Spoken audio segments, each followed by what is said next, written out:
Moi qui suis prisonnier à cause du Seigneur, je vous demande donc instamment de vous conduire d'une manière digne de l'appel qui vous a été adressé.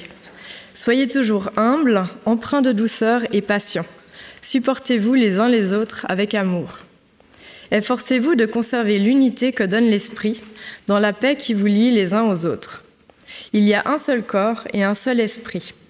De même, Dieu vous a fait venir à lui en vous donnant une seule espérance, celle à laquelle vous avez été appelés. Il y a un seul Seigneur, une seule foi, un seul baptême, un seul Dieu et Père de tous, qui règne sur tous, qui agit par tous et qui est en tous. Amen. Eh bien, ça ne me rajeunit pas parce que vous n'êtes peut-être pas sans savoir, pour certains en tout cas, que ça fait une trentaine d'années que j'avais commencé mon ministère dans cette communauté. Déjà 30 ans, voyez-vous, comme le temps avance vite. Et je vois, alors, c'est Christelle qui nous a lu le texte. J'avais dans les tisons, j'avais collaboré avec sa maman, avec Sheila, avec d'autres personnes. Enfin, si j'oublie des noms, excusez-moi, mais ça fait partie aussi de la vie. Et c'est quelque chose d'extraordinaire. Donc, chaque fois que je reviens à Genève, je suis très, très heureux puisqu'il y a beaucoup de choses qui ont été véhiculées. J'aimerais introduire avec cette belle histoire qui nous dit ceci. C'est l'histoire d'un homme qui était fatigué de pleurer. Il regarda autour de lui et, voyant que le bonheur était là, il étendit la main pour le prendre. C'était une fleur, une belle fleur. Il la cueillit, mais à peine dans sa main, elle s'effeuilla. C'était un rayon de soleil. Il leva les yeux pour en être éclairé, et derrière un nuage, la lumière s'éteignit. C'était une guitare, et il la caressa de ses doigts, et elle grinça. Et ce soir-là, en rentrant, cet homme, que faisait-il? Il pleura. Le lendemain, il recommence. Sur le chemin, un enfant gémissait. Il voulut le consoler, prit une fleur et la lui donna. Et le parfum de cette fleur l'embauma, lui aussi. Une pauvre femme grelottait sous ses haillons. Il la conduisit au soleil et lui aussi s'y réchauffa. Un groupe de jeunes chantait de sa guitare. Il les soutient et lui-même fut bercé par la mélodie. Ce soir-là, en rentrant, cet homme, que faisait-il? Il souriait. J'aimerais, pour continuer avec les anecdotes, partager avec vous cette très belle pensée. Est-ce que vous avez déjà visité des magnifiques cathédrales? Moi, j'aime bien voir les cathédrales, quelles qu'elles soient. C'est toujours un moment incroyable de voir comment des artistes ont pu construire des cathédrales. Et cette pensée dit ceci: ma vie est une cathédrale et je la construis avec fierté comme les bâtisseurs d'antan. Elle ne monte pas en un jour, il lui faut du soin, de la précision et des amis pour soutenir l'échafaudage. Avec précaution, je choisis les pierres, grès de Vosges ou calcaire, mais sorties de ma terre, je les assemble selon le plan que tu me livres et je les fignole et les cisèle. Et il arrive que mes outils s'y brisent. Elles sont dures, les pierres. Je la désire dressée haute et fine, ma cathédrale, et transperçant les brumes de mon pays. Je la désire belle à contempler et capable aussi d'élever le regard. Elle ne montera pas en un jour, ma cathédrale, et il faudra du travail, il faudra aussi des sacrifices. Elle s'effritera par endroits, mais elle tiendra. Pourquoi elle tiendra? Elle tiendra parce que c'est toi, Seigneur, qui en es l'architecte. Parole de Charles Singer. Oui, le thème, l'unité. Vous allez me dire, c'est peut-être un thème un peu bateau, un thème qu'on pourrait utiliser facilement, mais j'ai à cœur de pouvoir partager ce matin dans votre belle communauté de Genève cette thématique. Et Ellen White nous dit quelque chose d'intéressant. Elle nous dit: l'Église lutte contre les tentations. Aujourd'hui, nous vivons dans un monde envahi par l'obscurité. Cependant, le jour viendra où la lutte prendra fin et où la victoire sera sans partage. Et peut-être que c'est inspiré aussi par rapport aux personnes que nous avons tant aimées qui sont parties, mais nous avons cette espérance de la résurrection. Et puis, plus loin, la citation dit: nous formerons une famille heureuse, unie, et seront revêtus de robes de louange et de reconnaissance, la robe de justice du Christ. Vous n'êtes pas sans savoir que l'Église occupe une place de première importance dans la pensée de Dieu, dans sa parole, dans son amour. C'est d'ailleurs, si je ne m'avance pas trop, et j'aimerais le dire, la seule société sur terre à qui Dieu ait promis la perpétuité. Jésus, en effet, a déclaré « Sur ce roc, je bâtirai mon Église ». Cette promesse ne s'applique à aucun autre gouvernement humain. L'Église occupe une grande place dans le Nouveau Testament, une place sans précédent. Dans un certain sens, l'Église est le complément de Christ. C'est le moyen par lequel le Christ peut aussi se faire connaître. Des fois, je me dis, mais c'est incroyable, s'il n'y avait pas eu l'Église, il y aurait eu quantité de personnes qu'on n'aurait pas côtoyées. Et je pense que dans l'Église, nous devons, quelles que soient les circonstances, parce que nous avons des caractères différents, nous avons des options différentes, nous avons des visions peut-être différentes, mais toujours avancer dans l'unité. Ellen White nous dit aussi, si les frères se réunissaient 1 ou 2 fois par semaine et toujours dans un esprit d'humilité, ressentant leurs faiblesses, se rendant compte de leurs défauts, demandaient au Seigneur d'éclairer leur entendement et de remplir leur cœur de son amour, s'examinant non pas les uns les autres, mais examinant les Écritures, Satan serait vaincu. Le génie, je dirais, du christianisme, pas seulement de l'adventisme, mais aussi du christianisme, est de rendre possible une fraternité durable entre les peuples qui autrement ne se rencontreraient pas, qui viennent de milieux, de confessions et de cultures différentes. C'est vrai que pendant des années, j'ai été vice-président du Conseil chrétien des églises du canton de Vaud et je peux vous dire que par ce biais-là, je garde mon identité, je garde ma foi importante puisque je reste pasteur adventiste, bien évidemment, mais j'ai vécu des temps très très forts et qui amènent aussi le respect des autres. Le respect des autres. J'ai lu l'expérience il n'y a pas très longtemps à Haïfa, dans cette église. Bien évidemment, vous connaissez qui a déjà été à Haïfa. Il y en a plusieurs qui ont été déjà en Israël, c'est super. Et cette expérience à Haïfa, dans cette église des croyants juifs, des croyants arabes rompaient le pain ensemble. Vous ne trouvez pas ça extraordinaire? D'être capable, à travers les situations géopolitiques, de confessions aussi différentes, de pouvoir rompre le pain ensemble. Et dans 1 Timothée 3, verset 15, Paul présente l'Église comme l'unité de base que Dieu a établie sur la terre pour propager la foi. Une pensée dit, si je tarde, tu sauras comment il faut se conduire dans la maison de Dieu, qui est l'église du Dieu vivant, la colonne et l'appui de la vérité. C'est quoi la vérité? C'est qui la vérité plutôt? Quand on dit c'est quoi la vérité, ce n'est pas une bonne question. C'est qui la vérité? C'est Jésus-Christ. Je suis le chemin, la vérité et la vie. Nul ne vient au Père que par moi. Au temps biblique, on servait des colonnes pour y apposer des nouvelles ou des déclarations. Aujourd'hui, c'est plutôt des banderoles. Elle est magnifique, cette banderole. Mais à l'époque, c'était des colonnes pour y apposer des nouvelles et des déclarations. Et l'Église est la colonne sur laquelle se placarde la vérité. Dieu aime l'Église et Dieu souhaite qu'on puisse se comporter dans l'unité et l'amour de l'autre. Et c'est pour cette raison qu'il a envoyé son Fils dans le monde pour trouver une épouse à un prix inestimable.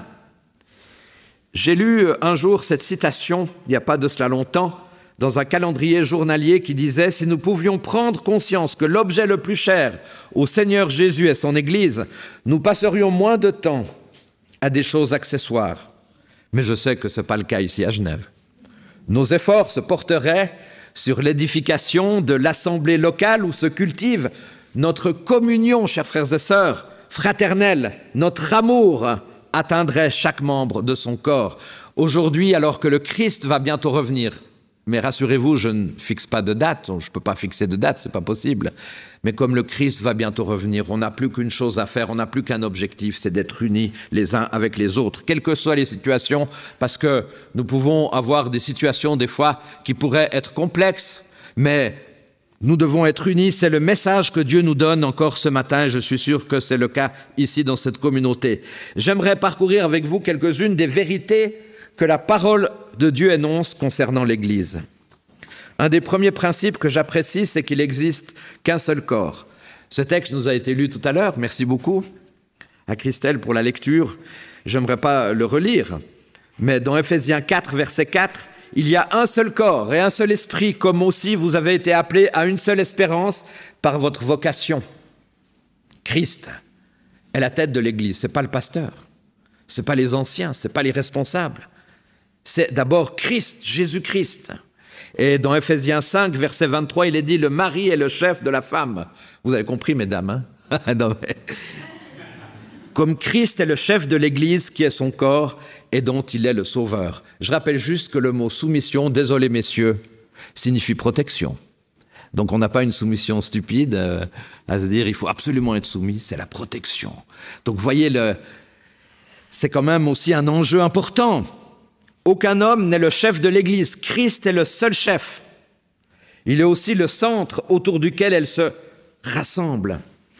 Si nous sommes là aujourd'hui, c'est pour rencontrer Jésus, unis au Christ, pour aimer et partager. C'est fantastique cette banderole parce que ça me permet toujours de faire le lien. Il est au centre de notre rassemblement. Et dans 1 Corinthiens 12, à la fin du verset 12, on peut lire « Comme le corps est un et a plusieurs membres, et comme tous les membres du corps, malgré leur nombre, ne forment qu'un seul corps, ainsi en est-il de Jésus-Christ. » Ce qui est extraordinaire dans une communauté, c'est que nous avons tous des dons différents. Heureusement qu'on n'a pas tous le même don, n'est-ce pas? Alors je pourrais faire une liste de tous les dons spirituels qu'on pourrait avoir, mais heureusement qu'on n'a pas tous le même don, qu'on a des dons qu'on met au service de l'Église, au service du Seigneur. Christ, c'est la tête, et en même temps, son corps, c'est l'Église. N'est-ce pas étonnant? Tous les croyants sont membres de ce corps. Donc je me dois d'intercéder pour tous les croyants qui parlent du Christ. Je peux les aimer, apprendre d'eux, je peux tirer des leçons de leur amour, de leur zèle et de leur consécration au Seigneur. Ma conscience, comme disait Luther, doit être captive de la parole de Dieu. L'importance d'obéir à ce que la parole m'enseigne. Et c'est vrai, Evelyne, tu as rappelé 3ADS, c'est quelque chose de passionnant, qui prend du temps, mais c'est passionnant de pouvoir étudier la parole et de pouvoir la partager autour de nous. Tous les croyants sont à quelque part des sacrificateurs. Nous appartenons à un sacerdoce saint et royal. 1 Pierre 2, 4 à 5 et le verset 9. L'Église locale, vous le savez, se compose de croyants dont certains sont anciens, d'autres diacres. Et selon Philippiens 1, verset 1, il est dit « Paul et Timothée, serviteurs de Jésus-Christ, à tous les saints en Jésus-Christ qui sont à Philippe. » Et ceux qui composaient la structure véritable de l'église de Philippe se réunissaient pour écouter l'enseignement des apôtres, pour cultiver la communion fraternelle, pour rompre le pain, pour prier. Lisez chez vous Actes chapitre 2, c'est magnifique.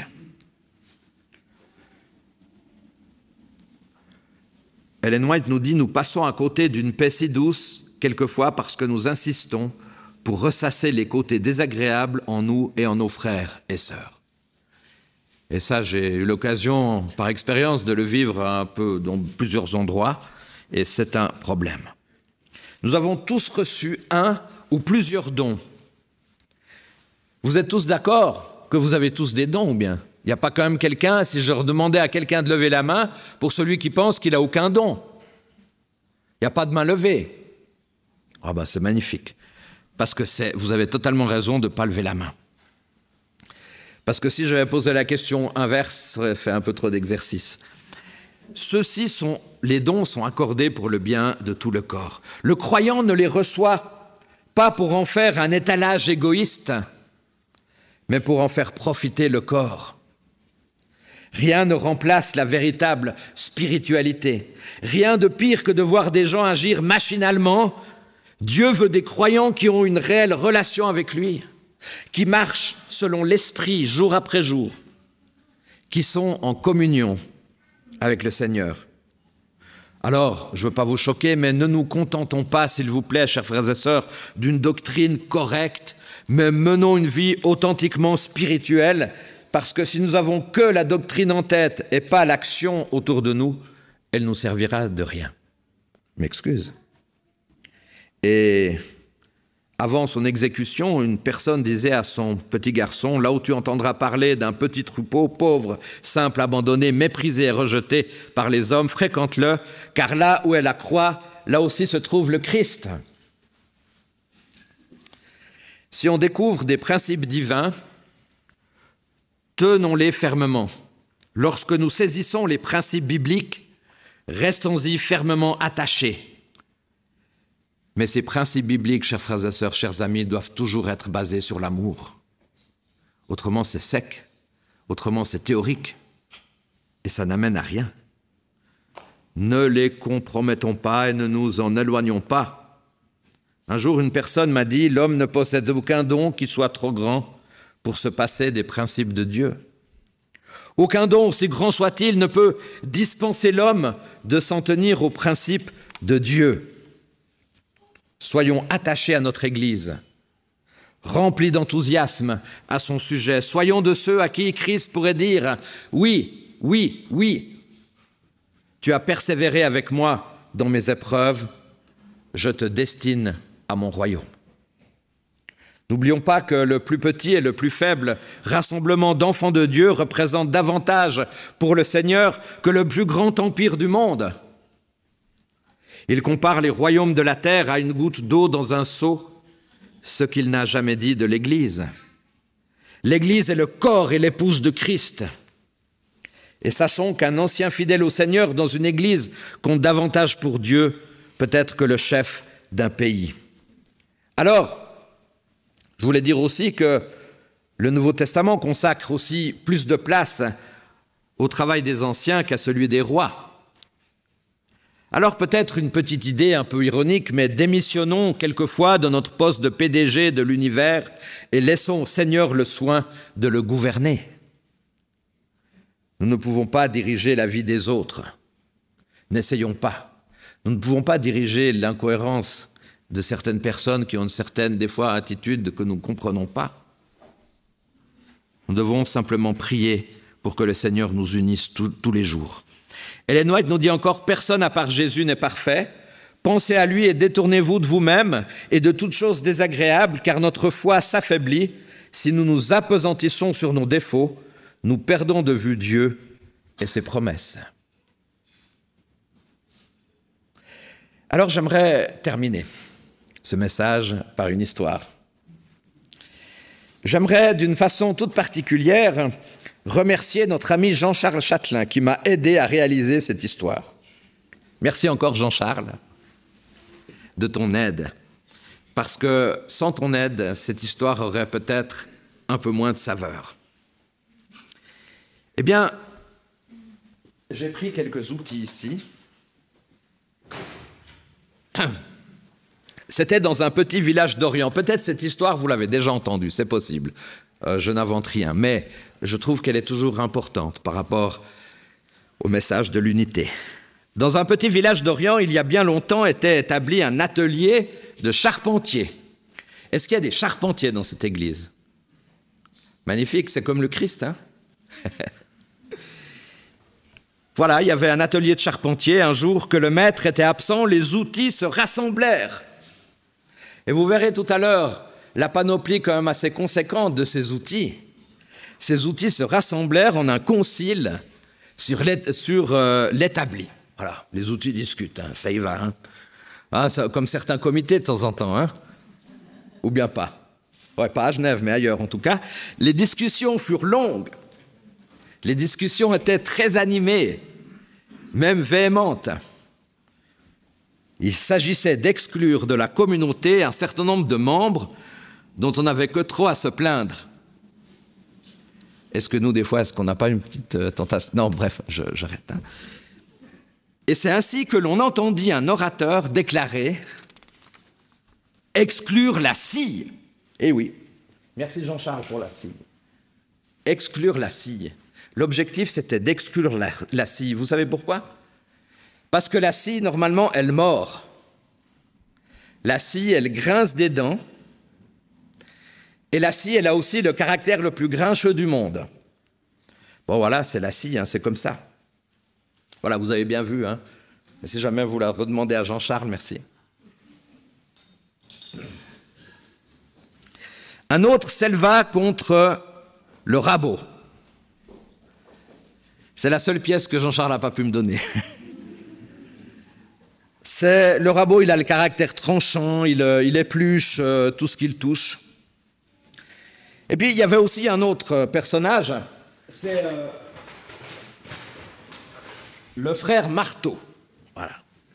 On avait le frère Marteau. Ouais, il faut l'exclure, celui-là aussi, le frère Marteau, parce qu'il a le caractère assommant.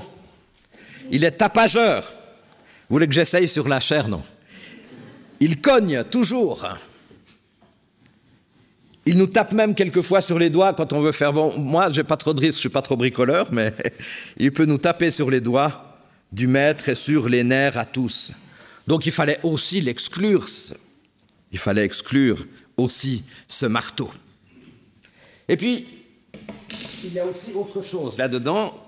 Eh bien, vous aurez peut-être compris, il fallait aussi exclure les clous. Là-dedans, il y a des clous.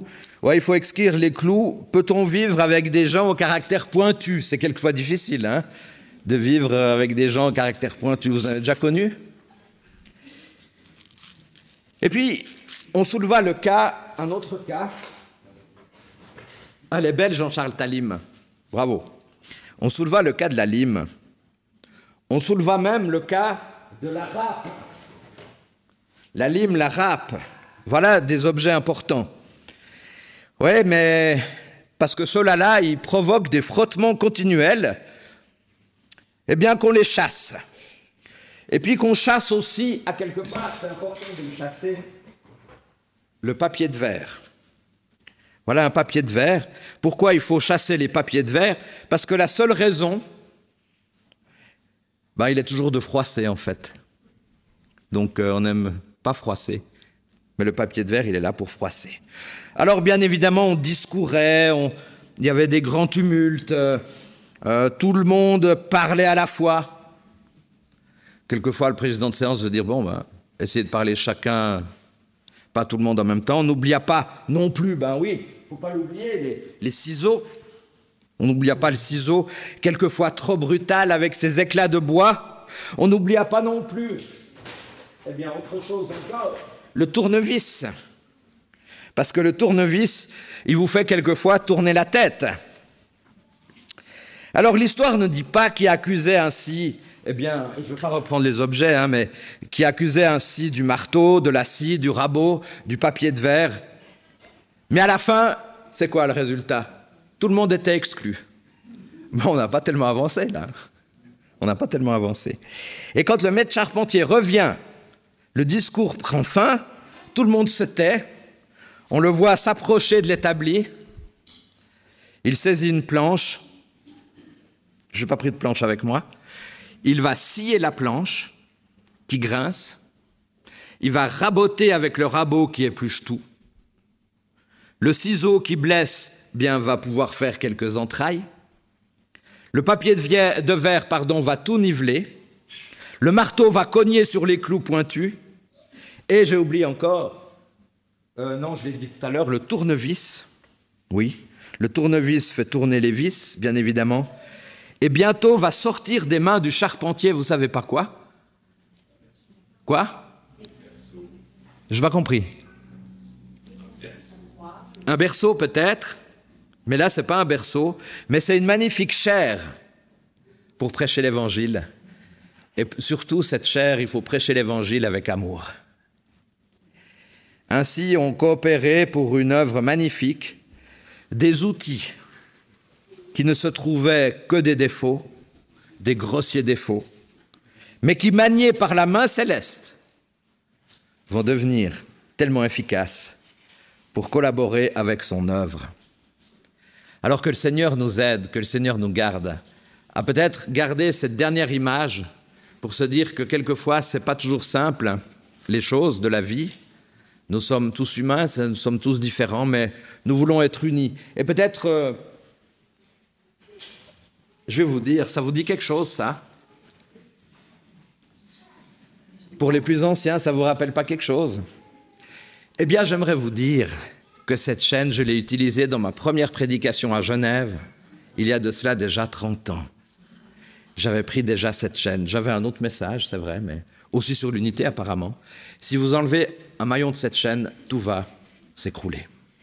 Eh bien voilà, c'est un symbole que j'ai gardé. Et chaque fois que je vois cette chaîne ou que je l'utilise, je pense à vous, parce que c'est la première fois que je l'ai utilisée pour une prédication, voici déjà 30 ans. Mais ce n'est pas ça le plus important. Le plus important, c'est gardons en mémoire ces différents outils, et gardons en mémoire cette chaîne, et que l'unité fasse partie de notre ADN.